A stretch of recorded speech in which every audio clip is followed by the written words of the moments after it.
Seja bem-vindo a mais uma gravação do podcast Saia do Rascunho com Fernanda Toqueto e hoje muito especial aqui na Serra Gaúcha, no Vale dos Vinhedos, com o chefe Rodrigo Belora. Gente, vocês sabem o quanto eu gosto de culinária, o quanto eu gosto de cozinhar, aprecio e isso faz parte da nossa jornada. Eu admiro a culinária no ato de cuidar, no amor, na atenção, no envolvimento das pessoas com esse ato de cuidar o outro em momentos especiais, enfim, nos negócios, na criatividade, no luxo, na autenticidade. Me preparei aqui para falar um pouquinho sobre o currículo dele, tá? E acompanhem, porque vai ter muito aprendizado.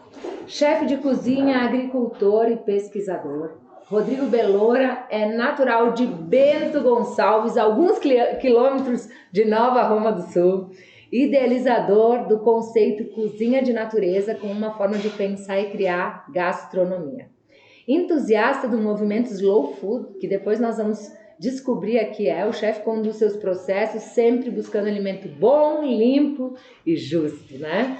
Através dos seus restaurantes e de menus assinados, ele aplica então esse conceito aqui no Vale dos Vinhedos desde 2009. Tem alguns restaurantes aqui, ele vai contar para vocês o que a gente pode esperar de cada um desses restaurantes. E também desde 2018 como chefe consultor do grupo Casa Hotéis. Quem já teve a oportunidade, a gente fez o lançamento do podcast Saia do Rascunho, foi no Casa da Montanha. Ah, que legal. O primeiro episódio foi lá. Então ele atende Casa da Montanha, o Udo, também o do Aparador, né? Isso aí. Vai contar tudo pra gente. E está entre os melhores restaurantes, aqui o Vale Rústico, está entre os melhores restaurantes do Brasil. Esse ano ficou em 17º lugar no ranking da revista Exame. E finalista também do prêmio Prazeres da Mesa. Seja bem-vindo a essa gravação. Obrigado, ou melhor, eu bem-vindo à sua casa para gravar. Seja Sabe, Rodrigo, que quando eu desenvolvi a estratégia, o modelo do podcast Saia do Rascunho, um dos meus objetivos era esse, ser itinerante, ir ao encontro, não ter limites geográficos e poder conversar com pessoas que eu admiro, conhecer coisas que podem agregar valor, né, de uma forma diferente à vida, à família, aos negócios, e estar aqui. Legal. E ser recebida dessa forma, essa conexão também proporcionada pelo Guilherme, pela Natália, que foi muito especial, né, me deixa muito feliz. Mas eu vou começar então aqui, porque eu quero te conhecer, quem está nos acompanhando quer te conhecer, e eu quero trazer essa visão, essa essência da culinária, do chefe, dos negócios, da expansão dos negócios, né, de tudo que está em torno para esse crescimento, para os aprendizados de quem nos acompanha aqui. Conta um pouquinho para nós a tua história, a tua carreira, a tua trajetória, como você chegou até aqui. Conta um pouquinho para nós. Essa história vai demorar tempo. Não tem problema.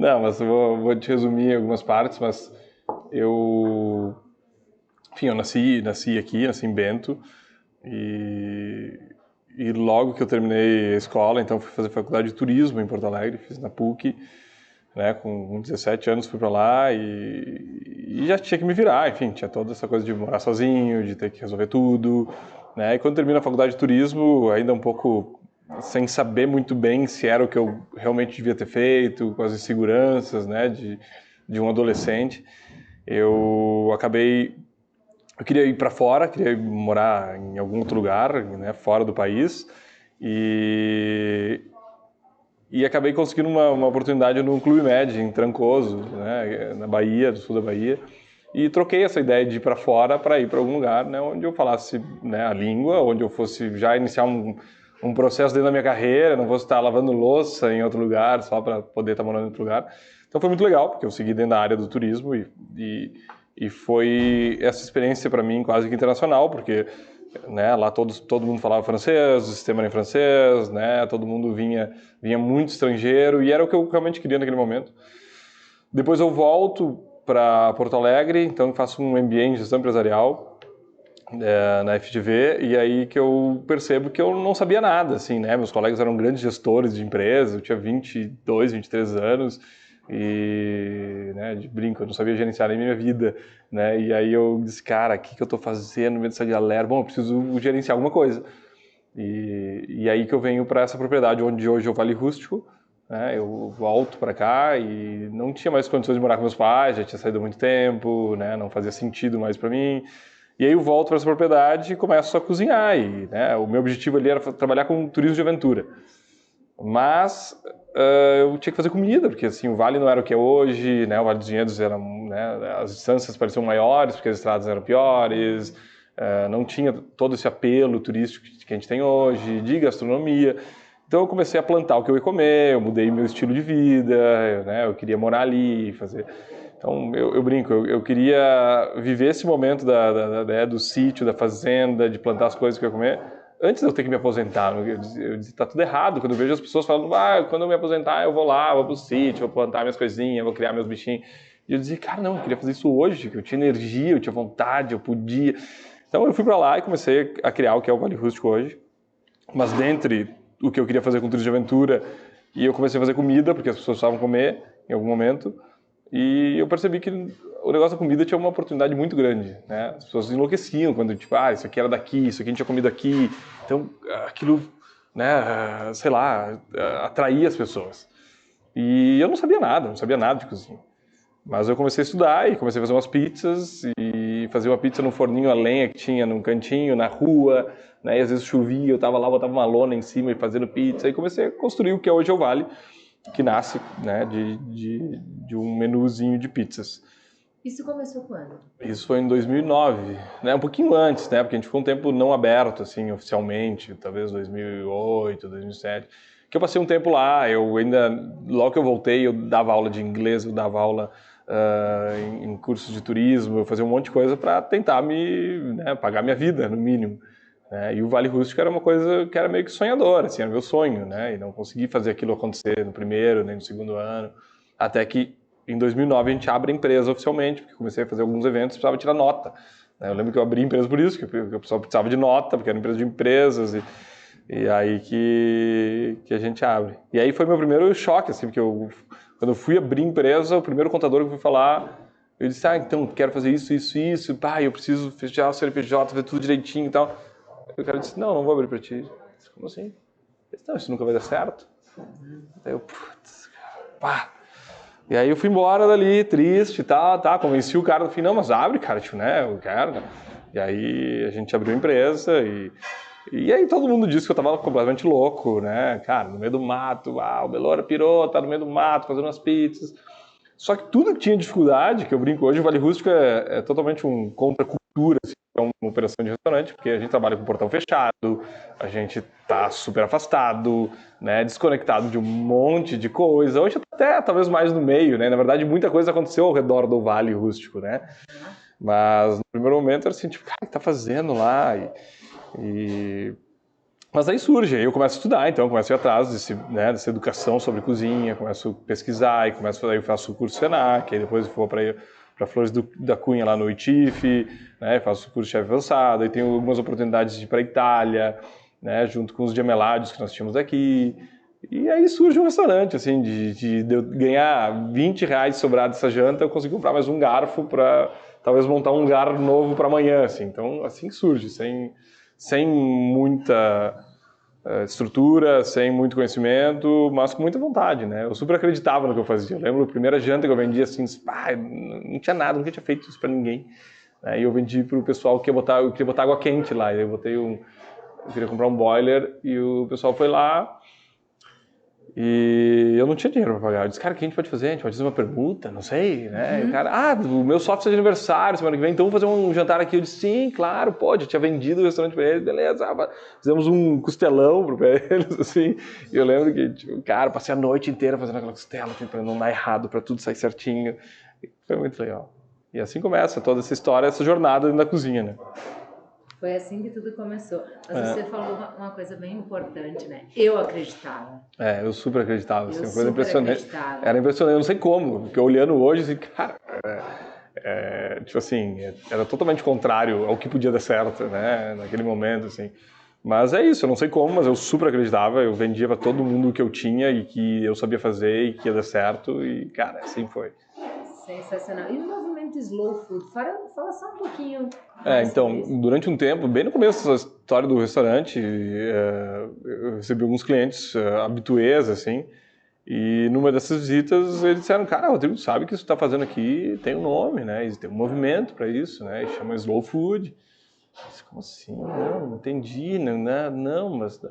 Tá, daí numa outra visita eles me trouxeram um livro para eu ler sobre Slow Food. Eu, li aquilo, achei legal, para mim foi surpreendente, inclusive, entender que existiam, naquela época, mais 100 mil pessoas que pensavam como eu pensava, né? Não necessariamente dentro da gastronomia, não necessariamente eles eram atuantes da gastronomia, né? Não é um movimento de cozinheiros. Isso é um movimento do mundo, tem advogados que vai estar defendendo algumas causas, né, de cultura, normalmente tem uma ligação com a gastronomia, né? Mas tipo assim, cara, não pode destruir essa comunidade, não pode passar uma estrada aqui que vai destruir essa plantação de tal coisa.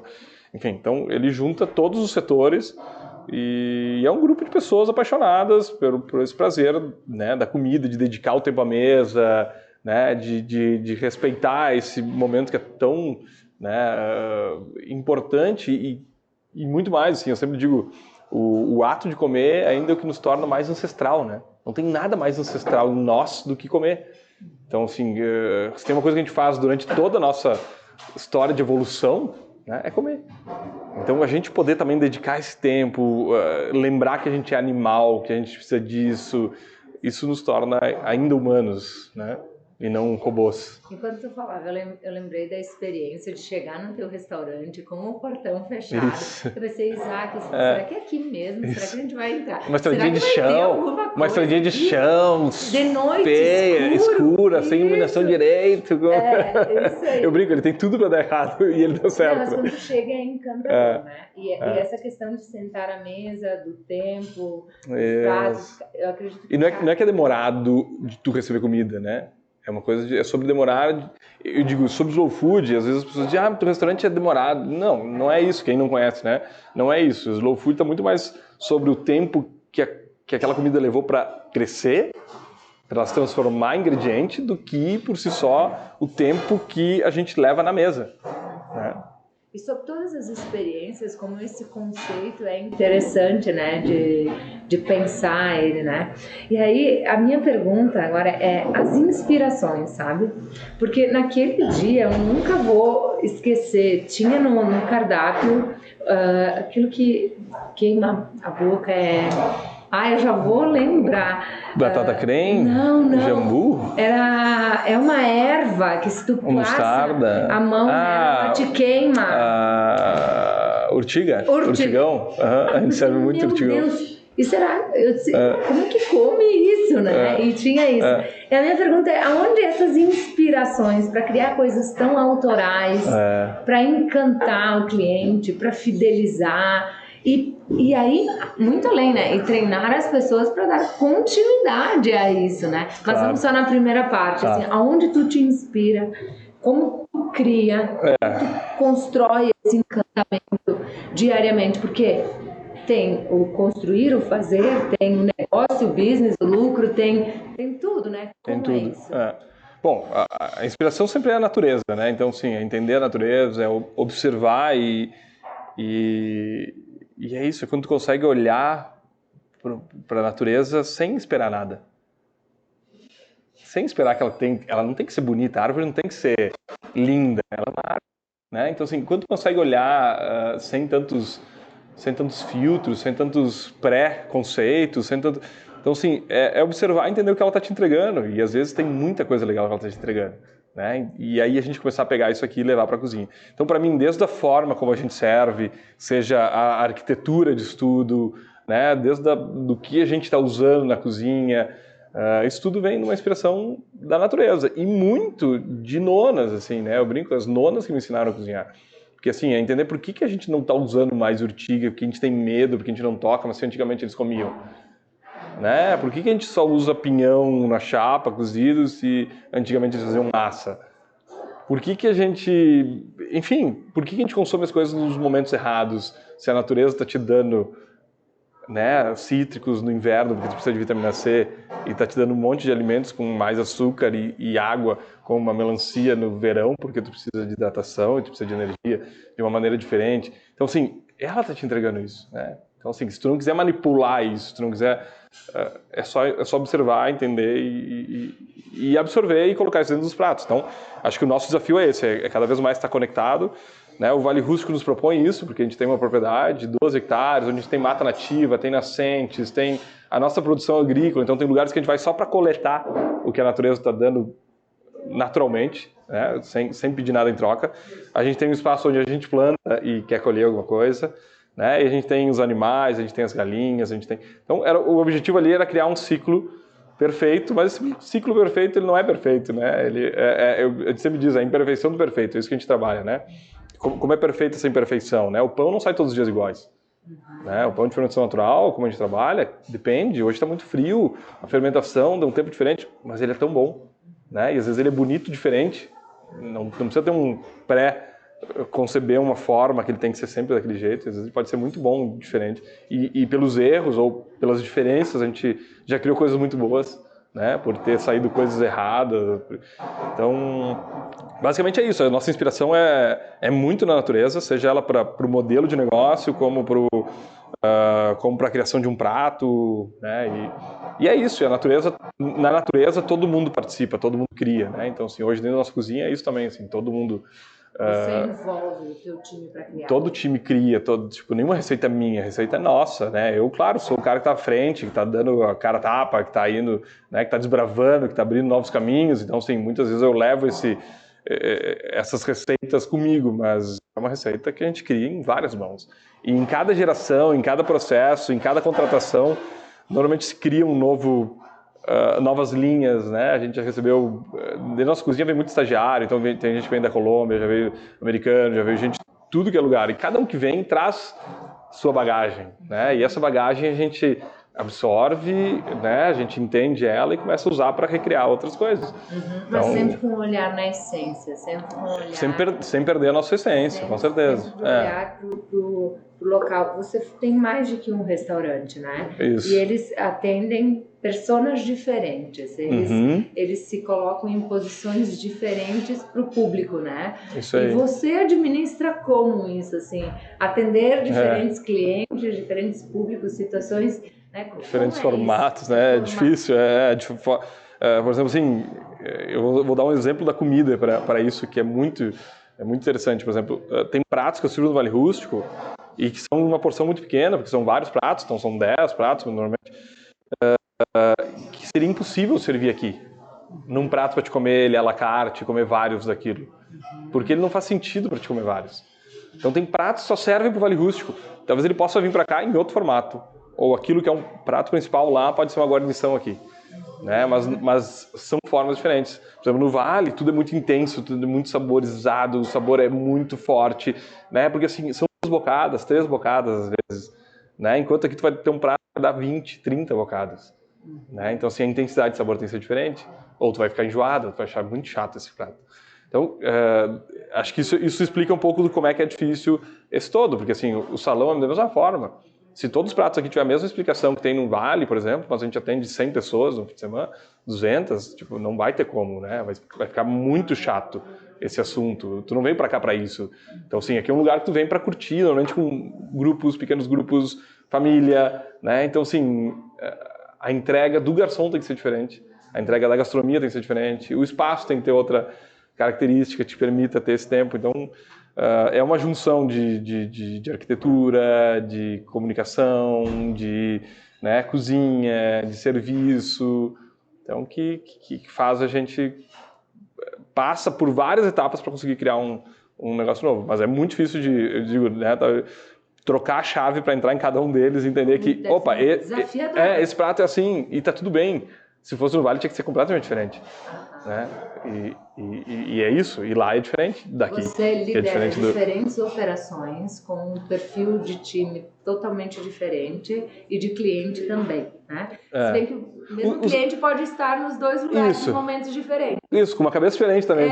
Porque, ele vem com os amigos pra comer, beber, pedir um monte de prato. No Vale não, ele vai, né, com a família, com pessoas mais... normalmente é uma coisa mais intimista, isso, onde vai ter um relacionamento com a comida diferente, né? Tu vai a Tubuna, que é a padaria, que é outro lugar completamente diferente, que não tem serviço, que tu te pede no balcão, que, né, tu vai estar lá e vai ter o pessoal que trabalha, né, na companhia de energia, vai ter os advogados, vai ter o pessoal que estava fazendo uma obra do lado ali, vai comer ali, e tá tudo bem, e esse lugar, sabe? E ele continua sendo elegante, ele continua sendo um lugar apreciado, mas ele é fácil, ele é para todo mundo, ele é, né, ele é inclusivo, democrático.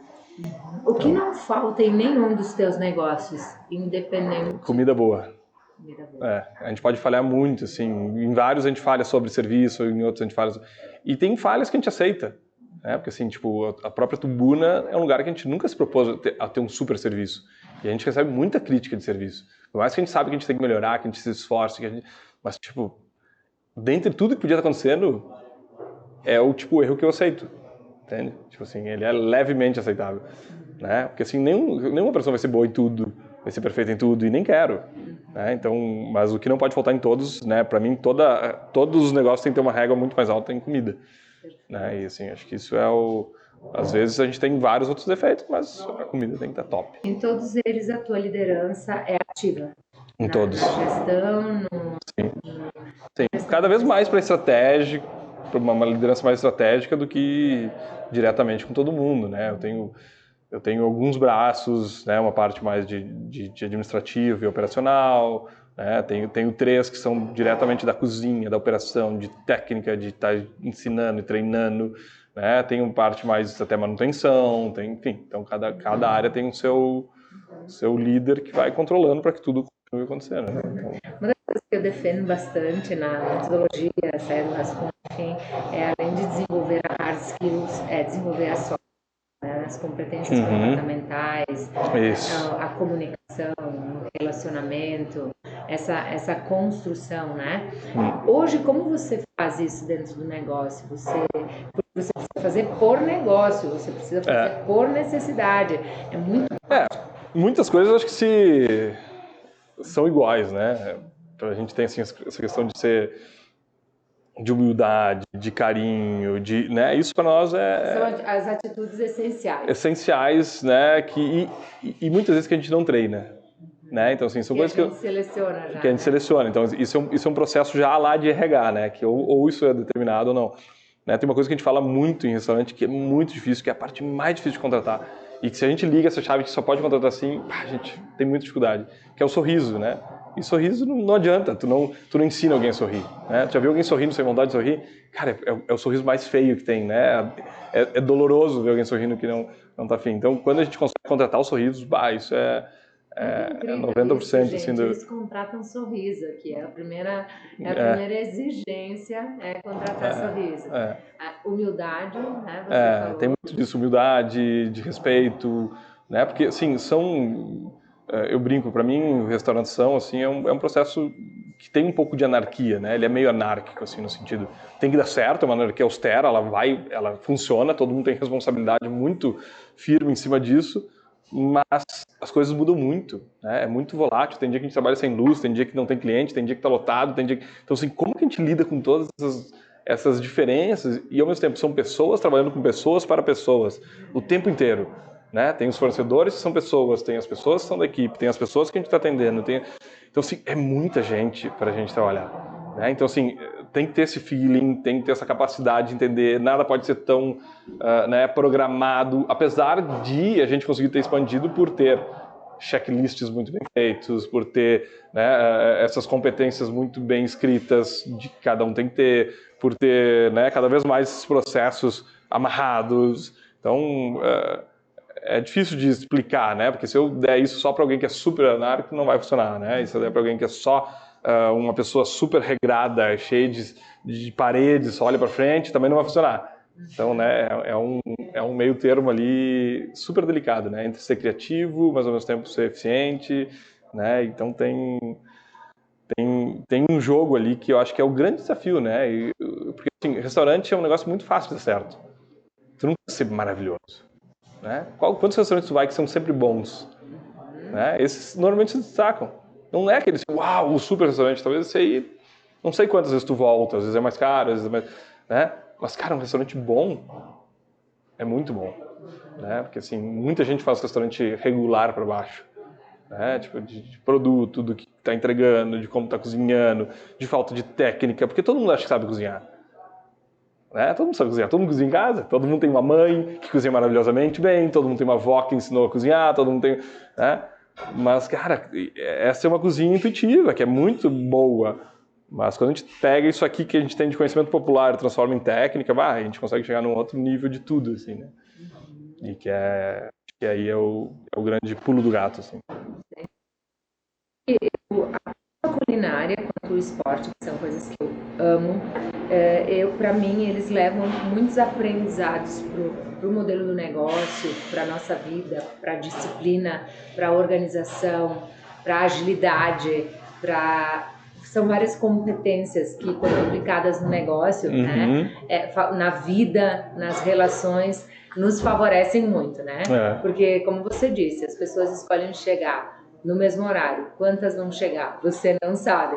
Nesse modelo de negócio. Às vezes é todo mundo, às vezes é ninguém. Às vezes é todo mundo, às vezes é ninguém. Aí você tem que estar preparado. Aí você tem que entregar um prato que encante, que realmente atenda a necessidade do cliente, que satisfaça, mas que ao mesmo tempo na cozinha seja ágil, porque ele não quer esperar, e na quantidade certa para lucrar, senão você quebra, né?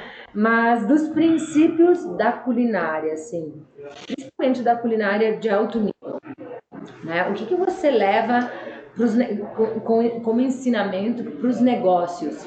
O que fez a diferença para você, essa paixão nos negócios?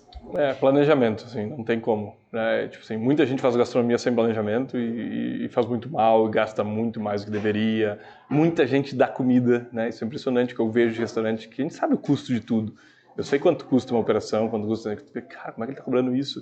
E não que eu acho que tem que ser caro, muito pelo contrário, acho que nossos restaurantes são muito justos em valor, assim. Mas tem gente que faz muito errado. E, cara, planejamento é tudo, assim. A gente planeja muito cada atividade, cada passo, tudo é pensado antes. Mais que a gente tenha 12 opções, possibilidades de acontecer, a gente tenta pensar nas 12. Às vezes acontece a 13ª, que a gente nunca pensou, né? E por isso que eu digo que tem que ter essa linha anárquica de poder... Né, tomar decisões, né, a equipe ter essa possibilidade de resolver coisas que nunca foram resolvidas, né? Procrastinar não existe na cozinha, né? Não existe. A gente tem, eu brinco, a diferença do esporte é que a gente tem uma competição todo dia, né? Todo dia a gente tem que vencer uma competição. Todos os dias, o dia que tu acordou gripado, cansado, estressado, que tu não dormiu bem, cara, todos os dias a gente tem que entregar. A gente testa a pessoa na cozinha e no esporte, né? É isso aí, porque assim, cara, não tem...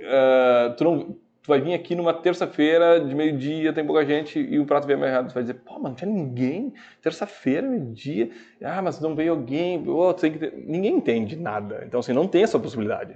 Né? A gente tem que entregar sempre perfeito, sempre o nosso melhor, sempre com muita qualidade, né? Aí que acho que é bem a minha vírgula, assim, nem sempre igual, não precisa ser igual, né? Porque assim, algumas coisas mudam, a natureza não está nos entregando tudo todo dia o mesmo, né? Mas tem que ser da mesma intensidade, da mesma qualidade, enfim, é um super desafio, assim, diário, e cada evento que a gente vai fazer, a gente vai, faz, volta, faz o feedback, entende o que deu certo, o que deu errado, mesmo que tenha sido um sucesso, mas o que a gente podia ter feito melhor.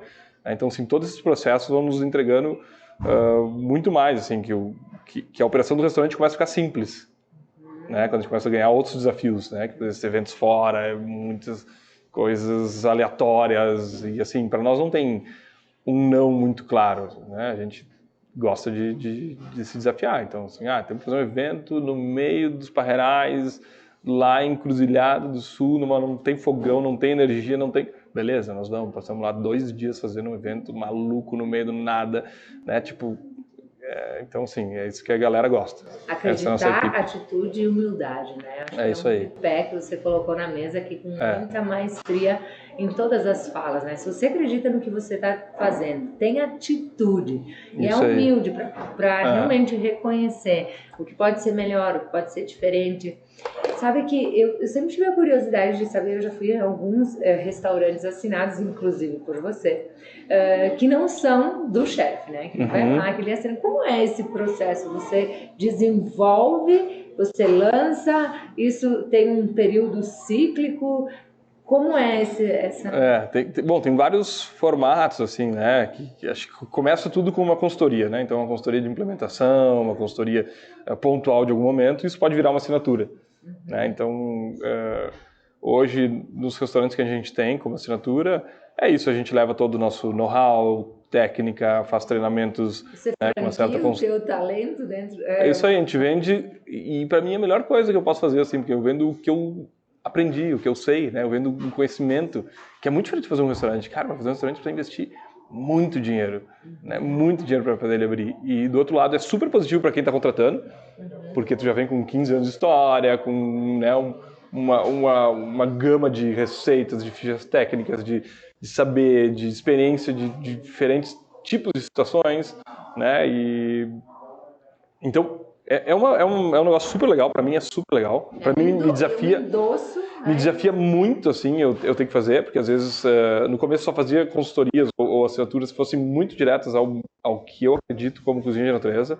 E hoje ela segue dentro da linha de cozinha de natureza, mas com novas possibilidades de apresentação. Então, por exemplo, lá no Parador, em Camará, né, a cozinha de natureza sulista, assim, então é muito sul.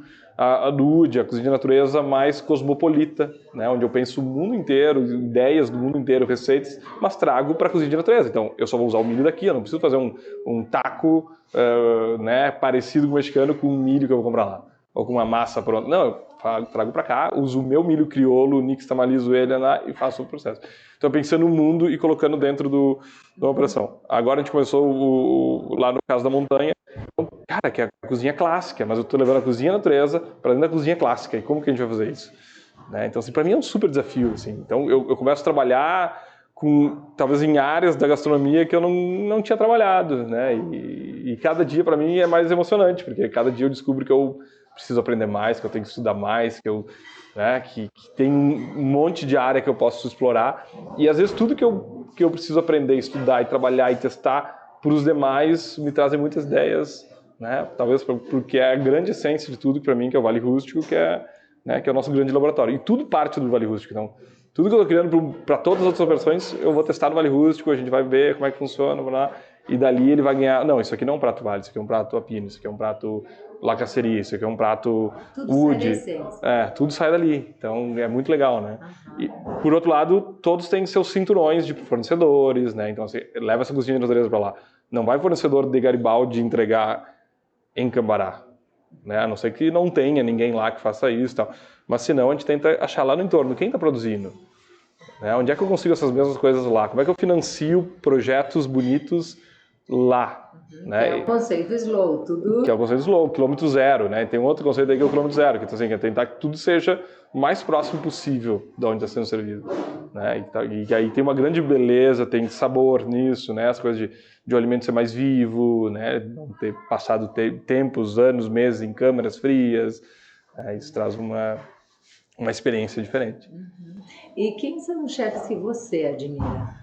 Isso é uma pergunta difícil para mim, porque assim, que nem eu te disse, assim, eu aprendo muito com pessoas muito simples, né? Então, assim, com as nonas, então, para mim, esses são os maiores galãs da cozinha brasileira, assim, em feira, em pequenos produtores, sabe? Ali eu vou e me inspiro. Então, eu não sou um cara que assisto muito televisão, eu não sou um cara que conheço muito pouco fora, sabe, do super mundo que eu vivo.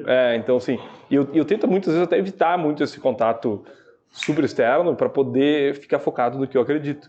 Porque se eu for, eu viajo, eu pesquiso, né? Mas, cara, eu não vou pesquisar para reproduzir aquilo, porque aquilo não vai fazer sentido na minha cozinha, né? Mas eu vou muitas vezes para conhecer, porque eu também amo gastronomia, então eu também vou comer em vários lugares. Né? Mas tento desligar aquela coisa assim, estou trabalhando. Né? Não estou trabalhando, estou curtindo. E o que eu aprendo normalmente é sobre experiência, não é sobre técnica de cozinha, né? E hoje a gente tem acesso a técnicas, né? Tu pode estudar, tu pode fazer os melhores cursos, né? Hoje tem muita coisa online, tem como acessar várias coisas. Mas, enfim, cara, eu admiro muita gente dentro da gastronomia, assim, mas essas pessoas que fazem um trabalho muito mais relacionado com a verdade do que só midiático ou só... Né? Porque tem muitos lances hoje dentro da gastronomia, né? Por isso que eu digo, pra mim, assim, se eu tivesse que botar o holofote em alguém, eu botaria nessas pessoas. Na nona, do tiozinho da feira, ótimo, que vende o produto, vai lá e vende, mas como é que eu uso esse tupinambu aqui? Lá em casa eu faço raladinho e eu... legal. Né? Um dos pratos mais icônicos do Vale nasceu de uma expedição, né? Expedição do Pinhão. Nós estávamos em Vacaria, no meio do mato, o pessoal derrubava o pinhão com taquara, puxava da montanha com mula, carregando aquele pinhão para baixo, e a gente estava tentando entender como é que era todo esse processo, né? Como é que o pinhão era antes de chegar na nossa mesa, porque, fácil dizer que tu colhe aqui, mas não é todo pinhão que gira no Rio Grande do Sul. De onde estava vindo isso? E lá, dentro de uma conversa com vários produtores, um cara disse, não, mas cara, o prato que eu mais... Não sei porque eu comecei a falar sobre comida, e ele disse, cara, o prato que eu mais amo do pinhão é um nhoque de pinhão. Eu disse, como assim nhoque de pinhão? Cara, eu preciso conhecer isso aí. E a gente voltou para cá, e todas as vezes que a gente faz uma expedição, a gente volta e testa milhares de coisas com o mesmo produto. E faz um jantar depois com, né, temático sobre aquele produto. E a gente criou o nhoque de pinhão a partir de uma conversa com um produtor, como vários outros milhares de pratos que a gente já fez, né, que surgiram assim. Então, para mim, esses são os caras que mais, né, depois da natureza, assim, que mais me inspiram, me trazem ideias e... enfim, depois tem vários outros chefes, tem conceitos, histórias muito lindas, assim, né, no Brasil e no mundo. Você falou que você vai para curtir. Onde conseguiram te surpreender? Vários lugares. Que nem a gente está falando, né? São muitas propostas diferentes. Então, assim, eu vou comer desde o banquinho de rua, porque a gente tem negócio parecido com isso. A gente vai comer desde uma padaria simples, mas faz um pão sensacional. A gente vai comer, né, num super menu degustação dos melhores chefs ou mais conhecidos do Brasil, ou fora do Brasil. Já fomos em vários lugares muito legais. Então, assim, para mim tudo isso faz sentido, desde como ir visitar produtores. Normalmente quando eu viajo eu quero conhecer produtor, eu quero conhecer algum produto novo, Então... Se colocar em diferentes experiências para nutrir todas as necessidades. Porque para mim tudo isso aqui faz muito sentido. E às vezes, né, numa comida de rua simples me traz uma super ideia para um super menu de degustação. Né? Então, assim, não necessariamente que aquilo usado daquele jeito pode ser aquilo, né? Mas, várias experiências incríveis. Né? Agora, recentemente, um dos melhores menus de degustação que eu tive foi no Mani, lá em São Paulo, da Helena Rizzo, do William. O William é um grande amigo também. E, cara, foi um dos melhores menus de degustação que eu tive na vida, assim. Fora vários que eu já fiz fora, assim, foi um dos melhores. Claro que existe uma relação com onde a gente está. Normalmente, quando a gente faz uma menu de degustação fora, a gente nem sempre consegue entender tudo, né? Então, assim, são produtos muito diferentes, são algas diferentes, são plantas, são carnes, são... Né? E às vezes isso nem faz sentido para nós, né? Então eu recebo muita gente do Vale Rústico que fez menu no Central, fez menu, né, que hoje foi eleito um dos melhores do mundo, e o cara vem pro Vale Rústico e diz, cara, isso aqui para mim, isso é o melhor menu de degustação da minha vida. Eu digo, cara, como assim? Não, eu tava no Central, eu tava não sei o quê, eu tava em São Paulo, no tal, e aqui foi o melhor menu. Por quê? Mas não é que o nosso é melhor. A experiência. Não, mas é que tudo, talvez, se o cara é daqui, talvez ele vê o pinhão trabalhado do jeito que um super cara lá trabalhou, faz muito mais sentido para ele do que talvez uma batata que ele nunca ouviu falar, trabalhada de um jeito muito legal, mas ele não sabe como é que era o jeito simples daquela batata. Então, para ele, ok. Tu entende? Então, quando a gente surpreende através de ingredientes que são tradicionais para nós, é muito mais surpreendente do que algo que só é novo. Porque eu digo assim, fazer cozinha contemporânea é meio fácil, assim, né? Porque tu não precisa saber o clássico, né? Muita gurizada fazendo, então pega e mistura chocolate com não sei o quê. Ok, tu não tem referência sobre essas misturas. Então, pode ser que seja bom, pode ser que seja ruim, não sei. Né? É diferente, é mais difícil de tu avaliar como um restaurante ruim ou bom. Mas quando trabalha as coisas simples, apresentadas de uma maneira super legal, isso é para mim, esse é o auge, assim, sabe? É isso que eu sonho em fazer nos meus restaurantes. É isso que tu faz, né? É isso que eu faço. Buscar o fundamento, buscar a essência. Isso. E depois pegar um chuchu e simplesmente a gente cortar um chuchu, servir. Um dos pratos icônicos do Vale também é um chuchu, um espaguete chuchu. Né? E tu imaginar que as pessoas não comeriam chuchu e eles pedem para repetir o chuchu no final. Eu digo, cara, como assim? Né? E é simplesmente entender o que o chuchu tem, porque ele é crocante, como é que ele fica. Rodrigo, na gestão da tua carreira, o que foi essencial para a construção da tua autoridade, desse posicionamento nacional, esse reconhecimento? Óbvio, teve a entrega, o compromisso, o propósito, a congruência, essa diferenciação, mas isso tudo foi se propagando. O que foi essencial do CPF para o CNPJ? Então, eu não sei se eu sei explicar isso, assim, né? Para mim é uma coisa que foi acontecendo, foi meio natural e, que nem tu falou, essa junção de coisas. Mas uma coisa que eu vejo que eu perdi grandes subchefes ou pessoas que eu gostava, porque muitas vezes não tinham essa... acho que resume lá de volta na humildade, assim, né? Não tinha humildade para... Depois de sair numa grande revista, sair uma super matéria sobre ti, sair um prêmio, né? No outro dia eu acordo, eu vou soltar minhas ovelhas, eu vou pegar ovo no galinheiro, eu vou fazer um ovo pro meu filho e, cara, essa é a vida. E eu vou pro restaurante, e eu vou trabalhar duro, e as coisas continuam normais. Então eu vejo que muita gente dentro desse mundo, que ele de certa forma, né, cria personagens, atores, e que, cara, isso é tão passageiro como quando tu ganha sem esperar, às vezes ele vai sem te esperar. Então, assim, acho que ser consistente, né, ter essa humildade sempre clara, e uma das coisas que eu mais brinco com a minha galera é isso, cara, é consistência. Assim, não adianta entregar um dia muito bom, um dia ruim, um dia muito bom, e esse aqui foi melhor, velho. Cara, não adianta, se amanhã tu fizer merda, se amanhã tu não vai trabalhar, não adianta nada. Então, assim, cara, ser consistência, a gente está sempre buscando crescer, então, eu acho que foi isso. E a minha imagem, assim, eu como Rodrigo, eu brinco, é um personagem hoje. Eu, às vezes, não... Né, eu brinco com a Lari, com a Mari, que trabalha comigo, né? E assim, cara, parem de vender o Rodrigo assim, eu nem sei se eu sei falar tudo isso, né? Tipo, e é muito legal, porque a gente vai para lugares incríveis, as pessoas te recebem, e é isso, cara. Eu sigo sendo um cara super humilde. Quando eu vou para algum lugar, a única coisa que eu quero é visitar algum produtor, e, né? Tipo assim, eu não tenho grandes ambições fora isso. Para mim, sabe, eu tô eu falo muito com a minha equipe também, assim, cara, para mim eu tô muito onde eu queria estar, assim, sabe? Eu cheguei muito próximo de onde eu queria chegar. E hoje, então, hoje eu quero compartilhar com eles novos desafios, entende? Eu gosto de ouvir o que são os desafios deles, o que eles imaginam do Vale, o que eles imaginam dos restaurantes, o que eles imaginam do grupo, né? Mas onde eu queria chegar, para mim, é isso, assim, é num lugar onde eu tivesse uma vida agradável, onde eu tivesse construído um super trabalho dentro da região e da comunidade onde eu moro, assim, que, cara, quer valorizar o que a gente faz, quer valorizar isso aqui tudo, né?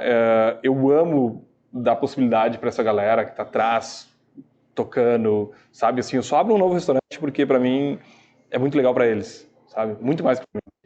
Assim, eu acho muito lindo, assim, de poder crescer junto. E eu perdi vários talentos lindos, assim, que eu dizia, cara, por que eles estão saindo? E eu preciso fazer uma entrevista após, assim, para entender, cara, me diz o que te faria ficar. Eu queria entender qual que é o objetivo, assim, sabe? Porque às vezes eles, sabe, era um super cara aqui, ele saía daqui, ia para casa, na garagem de casa, fazer uma pizza, tentar vender, e dava mal, e falia, e ruim. Eu disse, cara, por que a gente não fez isso aqui, então, se tu tá interessado? Né? Vamos empreender aqui dentro. Então, acho que depois de muito tempo, eu consegui entender como fazia eles empreenderem dentro do grupo, né? Então, assim, tem coisas que é muito deles, né? E se eu começar a trazer esses personagens, tu vai entender muito do que é o grupo hoje, né? Porque tem muito deles. Então, assim, eu sou um grande apaixonado por isso também, assim, por fazer essa galera evoluir, crescer, dar oportunidade. Então... Que incrível isso. É a mentalidade do intraempreendedorismo, né? Fomentar o crescimento junto sem precisar construir várias frentes para que todos cheguem no mesmo lugar. E a gente consegue chegar com uma estrutura, a gente chega com um nome. Quando a gente abre uma padaria, cara, a gente já tem nome do Vale, a gente já tem Rodrigo junto, já tem... Então, já abre o bar, já é um negócio que já nasce. Né? Que se eu fosse fazer Rodrigo, de novo, sozinho, se eu me falo, cara, eu não sei se eu quero fazer de novo, se eu farei um Vale Russo de novo. Pai, eu sofri muito, foi muito difícil. Foi muito difícil, sabe? Muito difícil. Então, não que eu não acho que eles não tenham que ter essa dificuldade, mas, cara, a gente aperta depois na intensidade, no quanto eles têm que entregar, no quanto eles se envolvem, sabe? Tipo, cara, hoje os líderes circulam entre todos, são caras que tu vai ver eles aqui, tu vai ver de noite, se tu for no Vale vai ter gente trabalhando lá, que vai de manhã cedo já vai estar na tribuna, porque, cara, eles pulsam, assim, sabe? Precisa deles. Eles circulam. Alguns, né? Os líderes, principalmente, assim, tem essa liberdade e, ao mesmo tempo, essa missão, assim, de que a gente mantenha tudo funcionando. Porque, em vários momentos, eu disse, galera, vamos junto, porque se vocês não forem, eu paro com o Vale. Para mim, o Vale é fantástico. O Vale é meu sonho. Né? O Vale é meu super sonho. Os outros são sonhos diferentes. Assim, eu queria ter uma padaria, achava do caralho, sempre quis fazer pão. Porque no Vale é um restaurante super... mais focado, assim, eu não quero fazer lá uma receita mais da imigração, eu não quero, lá eu quero buscar tudo que é pré-colonização, então assim, é muito ancestral o que eu quero fazer no Vale, sabe, tipo assim, é fermentar aipim, não é fermentar farinha de trigo, que não existia aqui, né, é pegar esses tubérculos que ninguém nunca usou e usar eles, botar eles para dentro, é usar o pinhão, então, chegou um momento que não se comprava mais farinha de trigo, por exemplo, no Vale, só que a minha origem, eu sou italiano, nasci comendo massa, comendo pão, sabe? Tipo, isso eu sofria, mas entendi que o Vale era aquele cara. Era o mais rebeldezão de todos, né? Tipo, e cara, ele é esse cara. Mas por que eu não posso ter uma padaria, então? Eu adoro fazer pão. Né? E juntar uma galera e a gente fazer isso. Então, assim foi surgindo, né? O Guaraipo, que é o nosso restaurante lá de Farroupilha. O Guaraipo conta a minha história da gastronomia, porque eu comecei não sendo esse chefe do Vale Rústico, eu comecei tentando tudo. Fazendo um monte de coisa errada, fazendo um monte de coisa legal, e umas coisas deram certo. E conta essa minha história do que deu certo, assim, cara, desde um choripan, de um hambúrguer, né, de uma pizza, de risotos, de massas, de carnes, isso está tudo lá no menu do Guaraipo.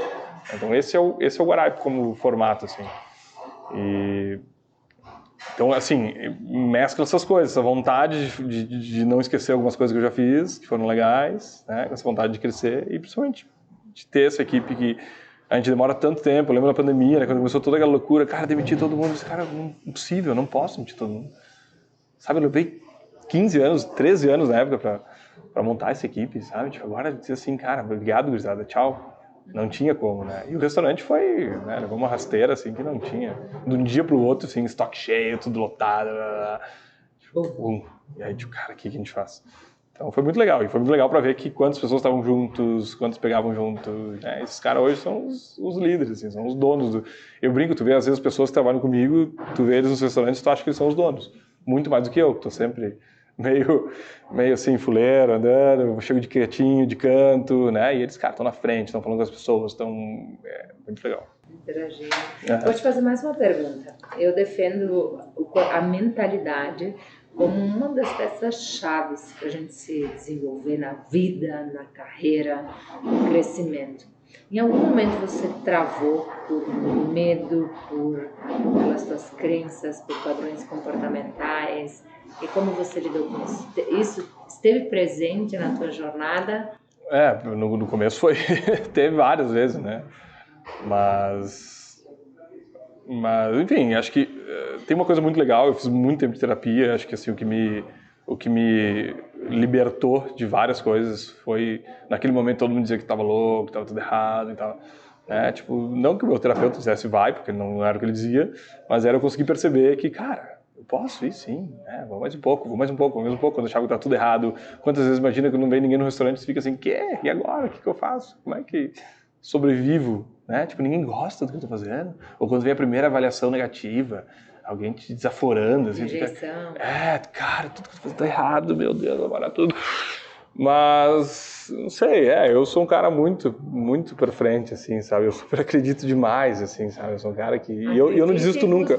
Eu não desisto nunca, assim, sabe? Eu sou aquele cara que se precisar a gente virar a noite aqui, se a gente tem que entregar alguma coisa amanhã, eu precisar virar a noite, 3 dias eu viro, assim, porque eu tenho uma automotivação, é uma coisa que eu brigo com ele, assim, cara, não fica esperando que... E eu não sou o cara que fica motivando, assim, eu muito dificilmente chego pra equipe e digo, parabéns, galera, o almoço foi bom, sabe? Tipo, cara, normalmente não, assim, sabe? Eu sou o cara que tô sempre reclamando, né? Tipo, no bom sentido, vocês já me conhecem, sabem que isso é um elogio quase, assim, sabe? Só tá reclamando disso é um elogio.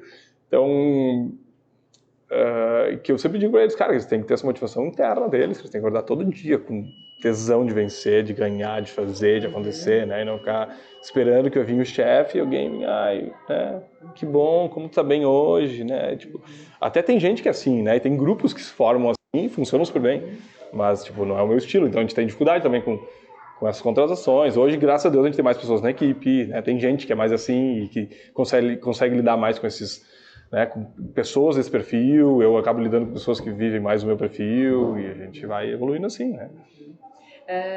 Vou fazer uma pergunta aqui para fechar essa nossa conversa. Nós já estamos aqui há 1 hora, gente, que incrível. Coisa boa. Já aprendi muito. Eu costumo fazer... Essa pergunta, ela está no primeiro capítulo do meu livro, que o primeiro capítulo é: a propósito, cadê o meu livro? Vamos pegar um livro meu aqui para já autografar durante o podcast. Comece pelo fim. E o último capítulo é: recomece, mas não pelo mesmo erro. Né? Com certeza. E entre esses capítulos eu provoco a pessoa a pensar sobre o que ela não quer se arrepender, né? Começar pelo fim é entender que sim, hoje pode ser o último dia. Quem disse que não? E se fosse, que legado a pessoa gostaria de deixar? E nessa mesa a gente colocou muitas palavras, experiências, história, né? Um exemplo de liderança, de movimento, de engajamento, de jeito de fazer, que eu tenho certeza que inspirou muitas das pessoas que acompanham o podcast Saia do Rascunho justamente por isso, por eu tentar hackear a mente de pessoas que fazem diferente, que têm autenticidade, mas que têm isso que eu valorizo demais, sabe? Essência, humildade, que traz na raiz, assim, sabe? Enquanto tu falava dos jeitos dos seus restaurantes, eu lembrava de quando eu trabalhava no mercado do meu pai, lá em Nova Roma, e que a gente não sabia se ia entrar alguém para comprar fruta, mas sempre tinha as melhores frutas na fruteira. A gente não sabia como ia ser o mês, mas sempre as prateleiras estavam cheias, e meu pai ia com o caminhãozinho na quarta-feira para Caxias buscar produtos novos para os clientes, o que fazia o menor mercado ser o de maior resultado pela atitude, pelo compromisso, pela dedicação, pela vontade, e dava certo, e não dava certo, o negócio se reativava e fazia, e acontecia, né? Então me veio muito essas memórias. Mas a minha pergunta para a gente fechar: você já pensou sobre isso? O que Rodrigo Belora não quer se arrepender daqui a 5 anos? Ou deixa uma boa pergunta para você. Ai, meu Deus do céu, acho que tu deixou uma boa pergunta para eu pensar, mas olha, eu nunca quero me arrepender de não ter tentado, então para mim é bem clássico, assim, eu posso errar muito, e uma das coisas que a gente permite dentro da equipe, por mais que a gente tenha essa entrega aqui, né, se for em todos os restaurantes você vai ver que tem uma entrega muito boa, mas a gente pode errar, todos podem errar lá dentro, então assim, a gente sempre se desafia também a fazer e errar várias vezes, porque é assim que a gente criou um milhão de coisas. Talvez um prato chegue para o cliente depois de 1 ano, 2 anos, de muitos testes, né? E às vezes esse teste acontece durante o período, ele para e ele volta, porque a gente não tem esse produto durante um tempo, né? Às vezes demora 15 anos para um resultado, mas eu nunca quero me arrepender de não ter tentado, assim, para mim tentar é imprescindível, assim. Isso na minha vida pessoal, de tentar, de fazer um esporte novo, de fazer sabe, eu sempre me desafio a isso. Uma mensagem para tua família. Você falou da nona, você provavelmente os filhos, né? Dois meninos. 2 meninos. Um recorte aí para o futuro deles, através do podcast Saia do Rascunho, uma mensagem com tudo que você viu, viveu, aprendeu até hoje. Qual é a mensagem que tu quer deixar para tua família aqui? Difícil. Assim, minha família nesse processo todo é muito importante. Eu tenho um vídeo que eu mostro normalmente nas minhas apresentações, assim, como a gente se relaciona e como é importante para mim ter eles e eles terem aceitado, né? Porque assim, pensa, falando de Márcia, assim, da minha esposa, ela aceitou mudar toda a vida dela, né? Ela é farmacêutica, morava em Porto Alegre e a gente veio morar no meio do mato, sabe? Tipo assim, construir uma casa, construir uma família, ter filhos ali, sabe? Começar tudo muito diferente, então é um negócio super desafiador, assim. E difícil, não sei, eu acho que é persistência, assim, é sempre manter, nunca perder o foco, né? É muito fácil a gente se desfocar hoje em dia, a gente dizer que a gente não tem tempo para fazer as coisas, a dizer que a gente está atolado, que é muita informação, mas ao mesmo tempo a gente tem principalmente saber focar, então assim, é tirar tudo que nos atrapalha do meio e olhar para frente e simplesmente fazer. Eu tenho isso, para mim é natural e às vezes até é ruim, porque às vezes eu deixo muita coisa que para mim não é o foco naquele momento, eu deixo muita coisa passar, porque assim, se eu fosse olhar para tudo, eu não conseguia, né? Eu não conseguia responder todas as minhas mensagens, não conseguia. Então assim, eu acabo que eu faço isso de uma maneira inconsciente, Mas eu tô sempre muito focado, assim, se eu tenho uma determinação e acho que se eu puder deixar alguma coisa para eles é isso, assim, se manter sempre focados e sempre em movimento. Muito obrigada. Obrigado por abrir as portas, por nos receber. Que bom, uma alegria poder... A minha missão vai ser circular por todos esses pontos onde você está. Alguns eu já disse, não conheço. Aí você disse, que bom. Sinal que tem uma oportunidade de negócio. É isso aí, que tem bastante gente que talvez não conheça. Tem bastante gente que não conhece. Então, espero ter apresentado aqui para minha audiência uma experiência aqui no nosso Vale. Eu sempre digo que eu quero puxar as atenções ao máximo para o nosso Rio Grande do Sul, para a nossa Serra Gaúcha. Isso aí. Eu acho que nós temos muito para oferecer aqui. Aqui é um cantinho para mim da Itália, das nossas essências, né? Então, eu fico muito feliz. Muito obrigada pelo teu tempo, eu que agradeço, pela recepção, pela troca, pelos aprendizados e até o próximo episódio.